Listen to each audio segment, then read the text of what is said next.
colegas que nos acompanham aí de outros lugares. É uma satisfação estar aqui e a interlocução com Portugal ela é sempre muito importante, produz muitas coisas nas nossas trajetórias, além do que é muito agradável. Estar em Lisboa é um presente. Tenho sido muito feliz aqui, queria iniciar dizendo isso, então muito obrigada. Acho que o importante, assim, a maior parte que eu entendo não conhece bem o Antônio Arantes, então eu vou fazer uma apresentação do autor, que acho que ele tem uma trajetória bastante singular no campo da antropologia. Ele é um antropólogo de verdade, com uma participação política e de políticas públicas dos patrimônios especificamente, mas isso incide sobre espaço público e é um pouco mais do espaço público e desses lugares que ele vai falar nesse livro, Paisagens Paulistanas, Transformações do Espaço Público. Então, Arantes, ele é um paulistano e que tem uma formação de antropologia clássica, se formou na USP, fez um mestrado sobre família, parentesco no Nordeste, e influenciado por Evans Pritchard, muito pelas leituras de Evans Pritchard, e depois ele vai trabalhar com literatura de cordel no doutorado, sendo orientado pelo Leach. Então ele é muito formado pela Escola Britânica. E, e nesse contexto da literatura de cordel é quando ele inicia os trabalhos na cultura popular. Ele é um dos primeiros antropólogos a trabalhar com cultura popular no Brasil, no momento em que a USP era muito conservadora do ponto de vista dos temas a serem abordados, e cultura popular não era necessariamente um tema privilegiado pela antropologia da primeira geração da USP. Então ele abre assim uma trilha muito importante para os antropólogos que vêm na sequência, na segunda metade do século XX, e é, e de cultura popular ele faz uma passagem muito harmoniosa e muito articulada com o patrimônio cultural, que vai ser o grande tema de pesquisa dele, de ação política mesmo. Então, ele, além dos trabalhos em antropologia, essa participação mais efetiva politicamente fez com que ele fosse. Aí ele migra da USP para a Unicamp, quando ele termina o doutorado. A Unicamp é formada e ele é um dos primeiros professores daquela leva da USP que vai para a Unicamp. E estando na Unicamp, ele é convidado para ser secretário de Cultura do município de Campinas. Depois disso, ele faz uma passagem como presidente do CONDEFAT, que é o órgão de preservação do Estado de São Paulo. É um cargo de confiança, é um cargo escolhido pelo pelo secretário de Cultura do Estado. E a passagem dele pelo CONDEFAT é marcante, porque ele foi o primeiro antropólogo a ocupar um posto de um órgão de preservação do patrimônio no Brasil, embora fosse um órgão estadual, mas depois ele vai ser presidente do IFAM, no primeiro governo Lula. Ele é convidado a ser presidente do IFAM quando o ministro da Cultura era Gilberto Gil. Bom, então esse homem é um homem que transitou, né? Esse antropólogo, ele transita tanto do ponto de vista teórico, metodológico, produzindo um material muito importante do ponto de vista da cultura popular e do patrimônio, mas também situa esses conhecimentos e esses saberes todos numa escala pública e numa escala política, e é onde ele vai, de certa forma, transformar também o IFAM, quando ele também faz o primeiro concurso para antropólogos do IFAM. Ele também faz o projeto que desenvolve o Inventário Nacional das Referências Culturais, que é o modelo de inventário do patrimônio no Brasil, que é realizado até hoje pelo IFAM. Quem desenvolveu foi o Antônio Arantes, numa consultoria que ele realizou para o IFAM, um projeto que foi feito na rota no que a gente chama Rota do Descobrimento, que é aquela rota de Santa Cruz de Cabralha e Porto Seguro, ali na Bahia. E ele vai para lá então com uma equipe de pesquisadores e faz um projeto piloto do INRC, exatamente no contexto da comemoração dos 500 anos do descobrimento do Brasil, e produz então essa proposta de inventário que passa a ser então um modelo e que o IFAM segue e indica que seja seguido pelos inventariantes do patrimônio.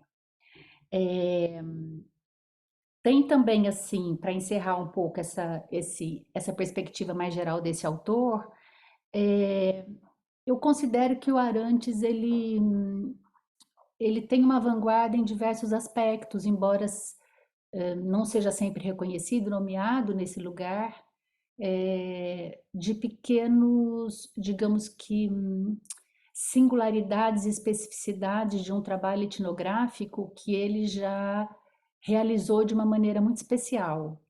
Então, ele, a convite também do Departamento de Cultura da cidade de São Paulo, na década de 70, ele realiza um trabalho numa região que tem a Capela Bandeirante mais antiga do Brasil, que é a de São Miguel Paulista, ali nos arredores da cidade de São Paulo.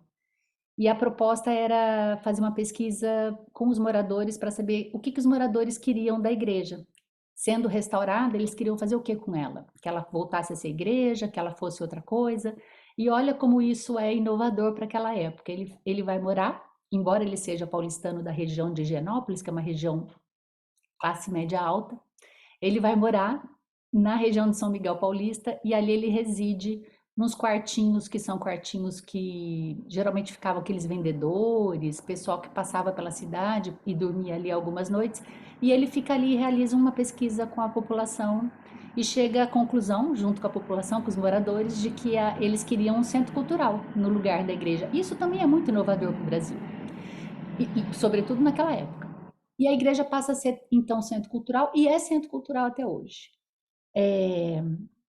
Então, acho que ele tem essa trajetória, e quando ele chega no final dos anos 90, já nos anos 2000, é quando ele está amadurecendo muito essa discussão da relação cidade, espaço público, patrimônio, cultura popular, e aí ele cruza muito esses saberes, e por isso que eu acho que esse livro é um livro desafiador, porque é um livro que, do meu ponto de vista, e do ponto de vista dele também, né, ele mesmo diz isso, foge do padrão convencional de um texto antropológico, ele sabia disso, e ele sabia que ele queria mesmo sair dessa amarra de um determinado perfil de texto, sem perder o rigor analítico, e por isso é um texto mais ensaístico. E ele se permite isso, porque também tem o caráter memorialista no texto. E aí tem a conexão das memórias dele, como paulistano, criança que viveu desde que nasceu ali, mas que vai analisar esses espaços, ele vai dizer que vai analisar menos do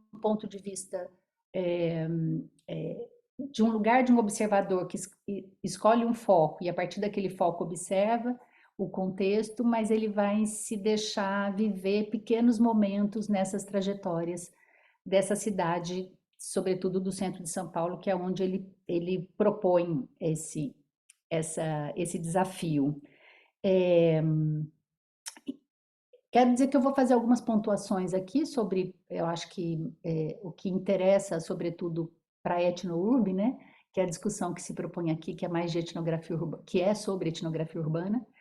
E, mas também comentei com Patrícia que tem um vídeo chamado Narradores Urbanos, que é produzido pelo BIEV, que é o Núcleo de Antropologia Visual da Universidade Federal do Rio Grande do Sul, pela Cornélia Kert e Ana Luísa Martins, e elas têm uma série de narradores urbanos com os etnógrafos brasileiros que trabalharam com antropologia urbana.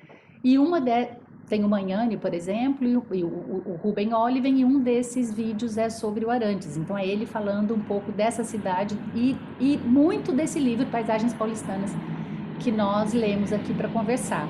Então, talvez, se quiserem, a gente pode também passar um pedacinho do vídeo para vocês verem como ele justifica essas escolhas que ele faz e essa relação que ele tem com a cidade. Então, o livro ele tem como propósito discutir os aspectos políticos e culturais do espaço público. Ele se propõe a trazer à tona os processos por meio dos quais se constituem e se legitimam os marcos, os lugares e os cenários da memória social. E tem algumas categorias analíticas que ele vai, embora os capítulos sejam independentes entre si, a gente possa lê-los todos separadamente, em todos eles, de uma maneira ou de outra, tem algumas categorias analíticas que são as que interessam mais ao Arantes, Por exemplo, marcos, lugares, cenários, territorialidades, fronteiras, liminaridades, são categorias que vão aparecer é, ao longo de todo o livro. Ele pretende compreender os processos por meio dos quais marcos culturais e símbolos nacionais são produzidos e modificados pelas pessoas comuns no cotidiano e, em especial, nas práticas referentes ao espaço público. E aí eu fico relendo Arantes, já li esse livro muitas vezes, e cada vez que eu leio eu percebo o quanto ele tem um sinal atento, parece que um pouco antes da maior parte das pessoas, né? Quando ele traz o comum, que é uma categoria tão comum hoje, né? Os comuns inseridos em tantas propostas, e o comum aqui está diluído, né? Ele não dá uma ênfase, mas ele está preocupado com as pessoas comuns e num determinado ponto do texto ele vai dizer que, diferentemente, por exemplo, de um livro que era muito importante, lido na época, que é A Invenção das Tradições do Hobsbawm, que todos conhecem, ele vai dizer que, diferentemente do Hobsbawm, o interesse dele não é observar como se constituem monumentos e marcos e tradições representativas da nação, mas ele está preocupado com aquilo o que é mais importante para as pessoas que vivem a cidade. Então, ele vai trabalhar bastante nessa perspectiva de, nesse espaço público monumental, construído, material, carregado de símbolos, como que pessoas que vivem essa cidade, e aí são as pessoas que são sobretudo os moradores de rua e os que ocupam aquele lugar para sobrevivência, para comércio, etc., como que vão produzir significados e ressignificar essa cidade. Então, ele está preocupado em entender a preservação do patrimônio como prática social, porque o patrimônio é subliminar nesse livro, embora não seja o tema principal. E aí, quando ele diz em 2000 que ele está preocupado em compreender a preservação do patrimônio como prática social, e aí eu penso assim, ele estava à frente da maior parte dos pensadores de patrimônio do mundo, porque a Laura Jane Smith vai falar de patrimônio como processo social, ação social, o Rodney Harrison também vai falar do patrimônio como ação social, todos eles vão falar disso a partir de 2006, 2007, 2008. E o Arendt já estava falando isso no final da década de 90. É, o seu foco principal é a construção social do espaço público e os processos por meio dos quais as fronteiras simbólicas se formam e se reconfiguram. E aí ele vai trazer dois autores importantes, que é o para ele, né? O Dessertor e o John Jackson. O Dessertor todo mundo conhece bastante, o John Jackson nem todos, que é um geógrafo. E ele cruza essas categorias analíticas usadas ele articula pelo Dessertor e pelo John Jackson, o Dessertor com a noção de estratégias e táticas, e o John Jackson, a partir da geografia, com a ideia de paisagem política e paisagem habitada, ou paisagem política e paisagem vivida, ou paisagem política e paisagem vernacular. Então, esse par de paisagem política e paisagem vernacular vivida vai se articular com estratégia e tática para fazer uma interpretação de como, nesses espaços onde paisagens políticas de poder, de propostas de políticas públicas são realizadas para que as pessoas se submetam a elas, como que táticas vão sendo geradas e como que a partir dessas táticas se constroem paisagens vividas, apesar dessa paisagem política que é oferecida. E por vezes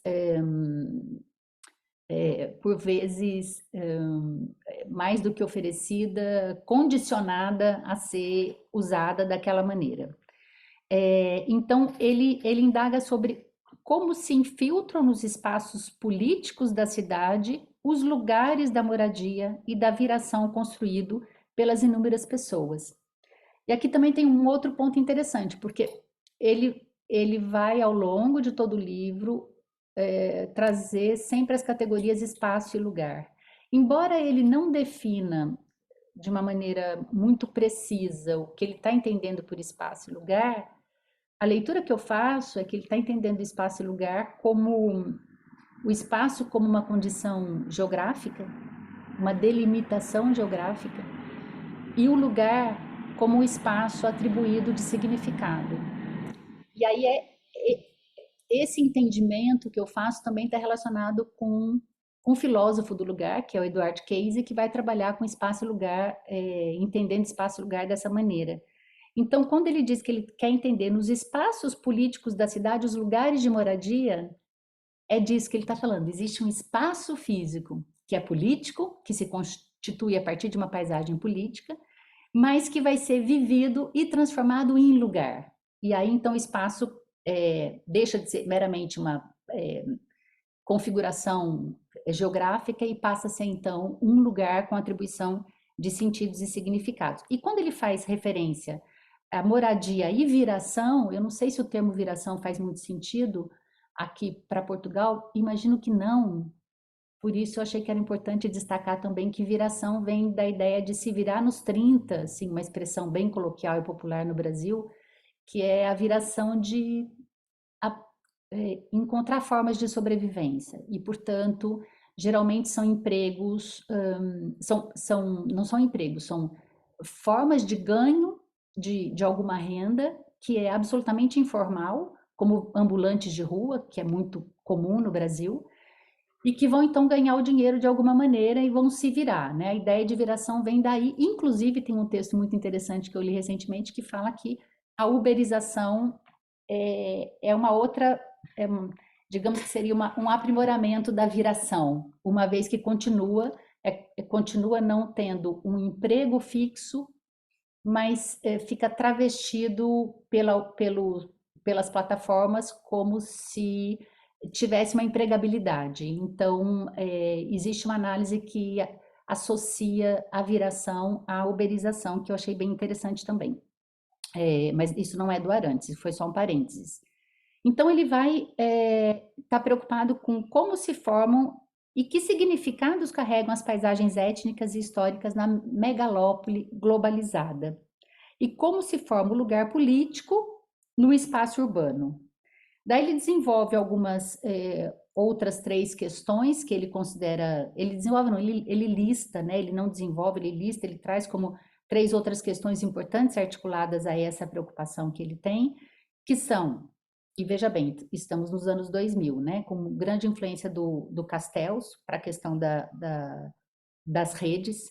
Ele vai dizer das tecnologias de comunicação, da sociedade de redes e dessa ordem informacional, que, portanto, impõe uma outra lógica de relações sociais que passam a acontecer à distância. Um segundo ponto, as noções de território e lugar deslocadas pelos fluxos de signos e mobilidade das pessoas, e, portanto, mudanças na paisagem urbana. E, em terceiro, as intervenções urbanísticas que reconfiguram e estetizam a cidade, produzindo imagens cenográficas do lugar. Então, essas 3 outras questões ele articula ao problema central dele e vai estar preocupado especialmente, então, com as práticas por meio das quais estruturas físicas são transformadas em balizas de territorialidades, em marcos de lugar ou de vida ressignificada. E aí, como a gente está num grupo que se interessa pela etnografia urbana, e como fazer isso? E como realizar uma pesquisa que vise acessar essas balizas de territorialidade, marcos de lugar, vida ressignificada, num contexto de uma cidade como a cidade de São Paulo. Como fazer isso do ponto de vista etnográfico. Então, eu vou ainda pontuar algumas questões genéricas do livro e depois a gente fala um pouquinho das questões mais de ordem da opção, digamos que das técnicas de pesquisa que ele usou para acessar e para produzir essa etnografia urbana.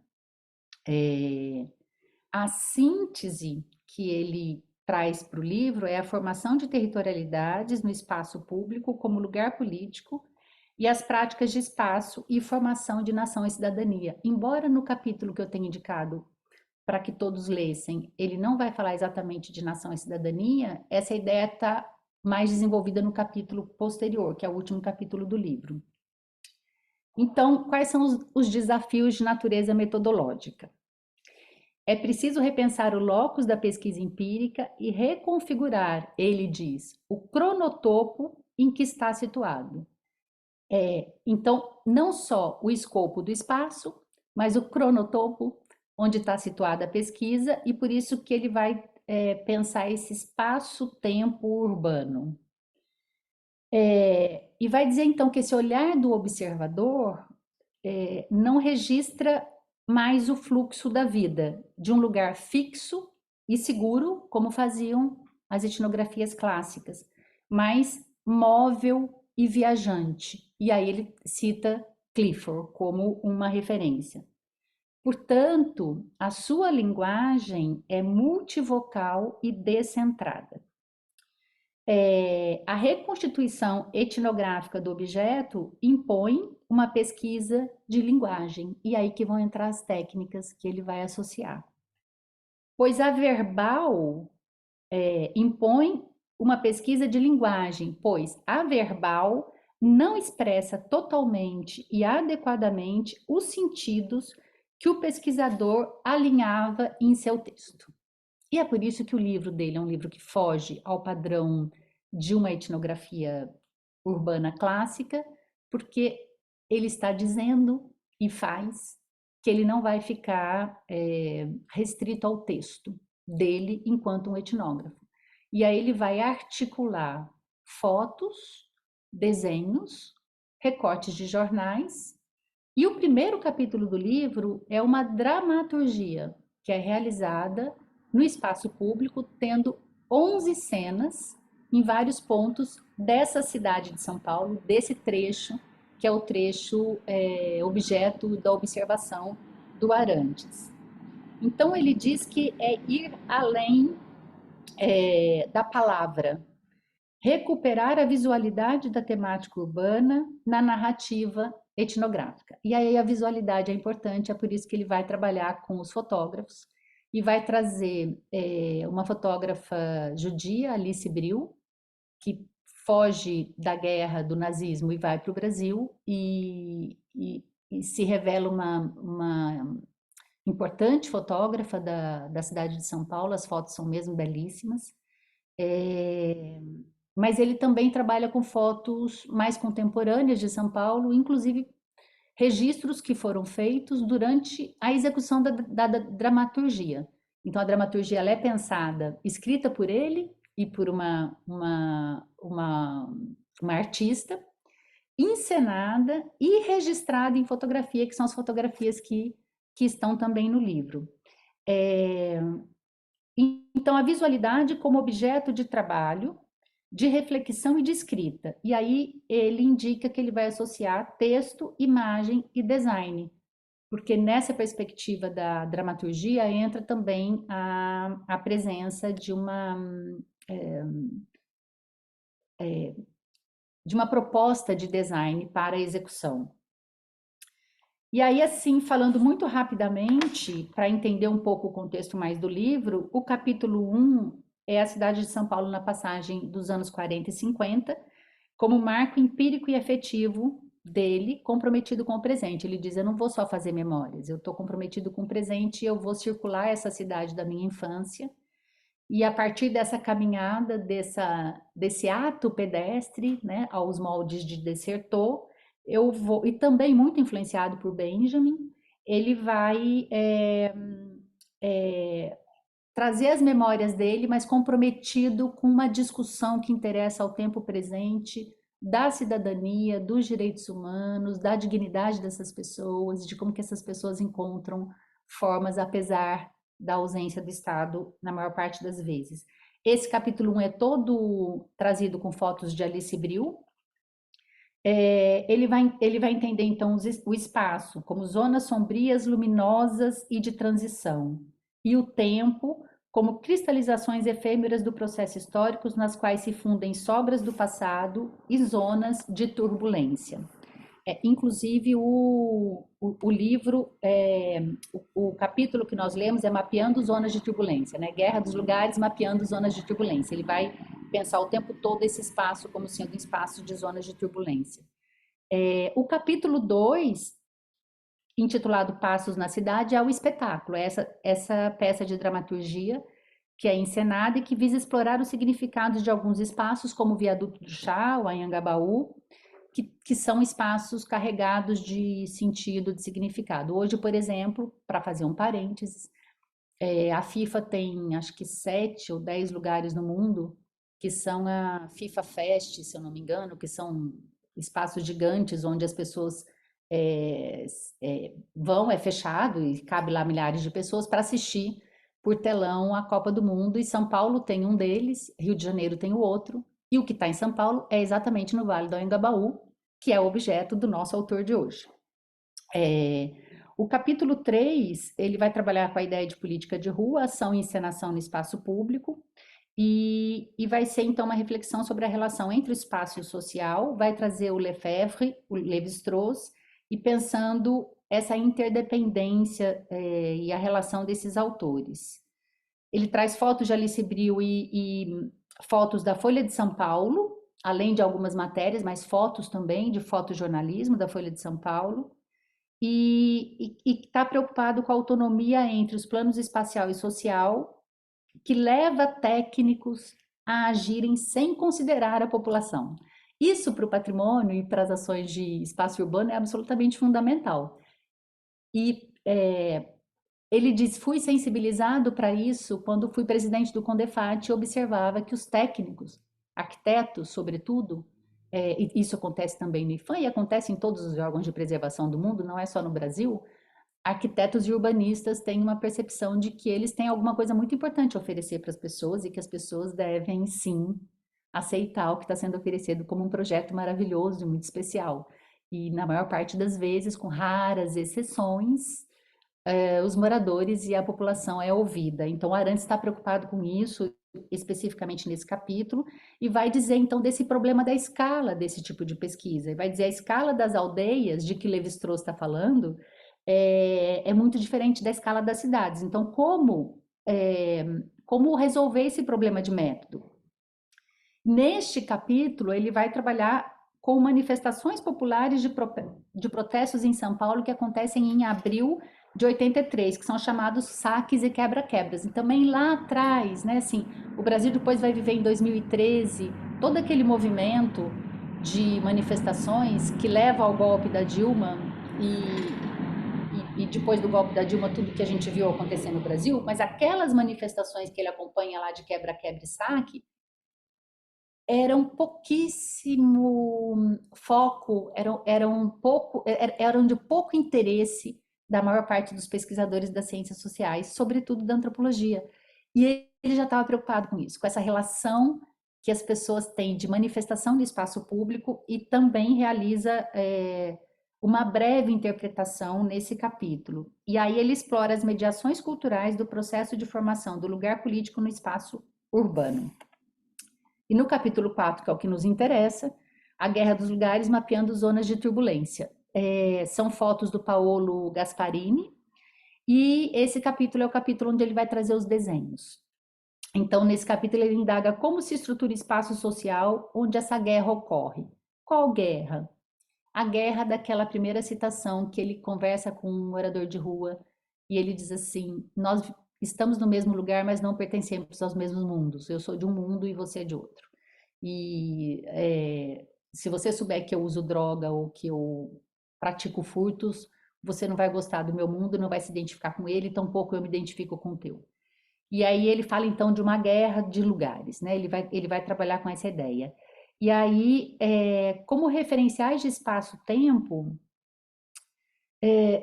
ele vai dizer que esses referenciais são produzidos nos conflitos e nas sociabilidades chamadas marginais, que se constituem nas praças e nas ruas. E aí, então, fotos, desenhos, caminhadas do pesquisador, a sua observação compõem o conjunto dos dados deste capítulo.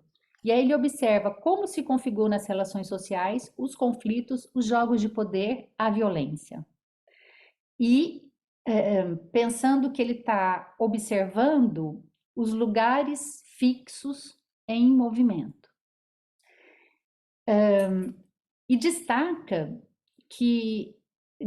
a diferença entre olhar de longe como se ele estivesse, por exemplo, no alto de um prédio, observando a movimentação da Praça da Sé, da Praça da República, do Viaduto do Chá, do Vale do Anhangabaú, que são todos referências importantes desse lugar específico do centro de São Paulo. E é esse lugar, olhar de longe, que seria um olhar de sobrevoo, daquele olhar estrategicamente colocado no chão por passos pedestres. No deslocamento, no caminhar, as experiências passadas vão pontuando. E aí, no caminhar, os lugares de memória aparecem. O deslocamento, para ele, então, é uma técnica de pesquisa, o deslocamento entre fluxo no espaço e fixar-se num ponto de observação. Caminhar como um deslocamento que torna invisíveis os marcos, as fronteiras simbólicas e as zonas de passagem. E aí, trabalho, viração, lazer, vida cotidiana constituem a cidade como uma sucessão de lugares. Eu vou pontuar mais algumas breves aqui, porque eu acho que eu já estou chegando no tempo, não é, Patrícia? E aí a gente pode conversar e, se tiverem interesse, a gente vê um pouquinho do documentário. O interesse dele, então, está em zonas de liminaridade, labirinto com vários centros, zonas intersticiais, fronteiras nebulosas, marcos fragmentários, pulsar de espaços, confronto entre singularidades. Essa lista de categorias que eu citei é o que ele entende como sendo a cidade, que ele está observando. Os marcos no espaço como anacronismos coloniais, marcos e monumentos da paisagem oficial e política. E ele vai chamar de anacronismo porque, por exemplo, o Viaduto do Chá é onde tinha a plantação de café da baronesa de Tatuí. E aí a gente vai ter nessa região todinha todos os marcos coloniais, porque essa região do centro de São Paulo é a região do Centro Velho, que é exatamente onde está o colégio de São Bento, onde estão todas as referências do primeiro momento de colonização de São Paulo de Paraitinga, né, que era como era chamado depois que os portugueses saíram do mar e acessaram, né, subiram a serra e criaram, então, o São Luís de Paraitinga, que passou a ser São Paulo. E então ele vai dizer desses anacronismos coloniais, que são esses marcos cravados no espaço público, que vão ser ressignificados por essa população que ali transita ou habita. O método etnográfico, ele diz que ele vai trabalhar com um único ponto de fuga. Esse ponto de fuga, ele exatamente descarta. Ele vai descartar um único ponto de fuga para desenhar o objeto observado a partir de outros ângulos e enquadramentos, descentrado. Cada encontro etnográfico nas ruas, para ele, é uma ocasião fugidia. Então, ele vai dizer que, diferentemente de uma etnografia em escala menor, ele tem consciência de que raramente ele encontraria a mesma pessoa novamente. Então, a cada encontro poderia ser o primeiro e o último com aquele informante, com o qual ele dialoga a respeito da cidade. E por isso, então, fugidia, um encontro etnográfico que é fugidio. Os procedimentos de pesquisa incluem a incerteza quanto à possibilidade do reencontro. E essas conversas fragmentadas e a flânerie vão levar o que ele vai trazer como o conceito de embriaguez anamnésica. Experiências subjetivas interrompidas, flagradas e questionadas por contemporâneos.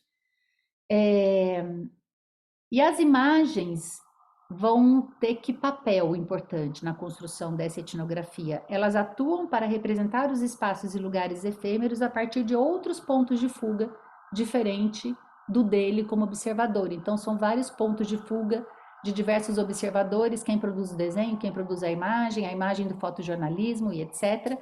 E tudo isso se junta numa espécie de uma bricolagem de informações que ele articula de forma mais ensaística e poética do que necessariamente como um texto acadêmico.